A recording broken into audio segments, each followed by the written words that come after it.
Well, when the production is down at your job, does your boss make things a little harder at the office? Now, what if you're a member of the Tennessee Titans? 2 straight losses in games that the Titans felt like they should have won has not made practice any more difficult this week. How about that?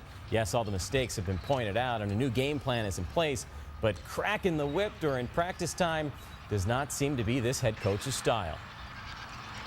You correct mistakes, you find out why they happened, you put the game in perspective and move on, you get in the next game plan. And, you know, as it's been the case with this team, and, you know, when you play unfamiliar opponents, you have to spend a lot of time getting to know them. And that would include a lot of extra time inside. Titans and Redskins this Sunday at noon. Now, I hope you have tickets for this game. If you do, you're going to be watching 2 future Hall of Famers. Wide receiver Randy Moss will be making his home debut for the Titans, and for the first time as a member of the Washington Redskins, Donovan McNabb will be invading LP Field. The 12-year veteran is best known for his Chunky Soup commercials, remember those, and his time with the Philadelphia Eagles. Now, Will Witherspoon played with number 5 last year in Philly. I asked Will today if McNabb has changed at all since putting on a Redskins jersey. I think he's still playing well. You know, I think a lot has been said. You know, you've heard stories about his hamstrings being bad and this and that, and he's not really a healthy guy and blah, blah, blah. But, you know, I'm watching him on tape. Like, he can still move well. He still throws the ball well. You know, he makes time in the pocket. He escapes some sacks that should be there. So you've got to really respect that. He's still a guy who can make plays in this game and really carry a team down the field. Now, you might be down in the dumps after the Titans have lost 2 straight, but the players in the locker room are staying positive and even finding some time to get some laughs. Take a look at what happened today during my interview with linebacker Stephen Tulloch. You know, first and foremost, you know, just like you said, correcting the mistakes is Guys are still loose. You got your buddy Stephen Tulloch with the towel in the face there. Yeah, you got to look. At the end of the day, this thing's still got to be fun.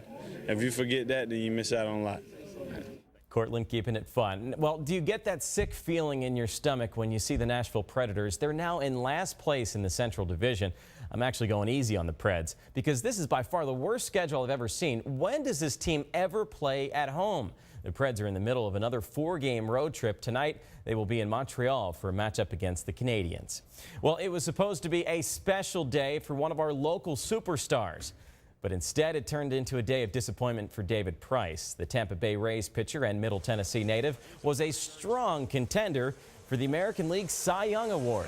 But unfortunately, Price's 19-6 record was not enough to win the honor. The voters thought that the best pitcher in the American League was the Mariners' Felix Hernandez. His 13 wins were the lowest amount by a pitcher to ever win the Cy Young. Hernandez played on a losing team, but his 2.27 ERA was the lowest in the majors. Now, has this cold, damp, and rainy weather put anyone in the mood to go to Puerto Rico? That sounds nice right about now. That is where the Vandy basketball team has been this week. The Dores hosting Nebraska in the second round of the Puerto Rico tip-off. The Commodores had to play catch-up in the second half of this one. A 3-pointer never hurts. John Jenkins with a wide-open 3. That would tie the game up at 46. How about another 3? This time it's Stephen Chingang. The big man drops the rock. The Dores would take control of this game. More offense from Vandy on the fast break. Jeffrey Taylor with the 2-handed jam. 14 points for Taylor. Jenkins with 22 as Vandy rolls to the 59-49 win.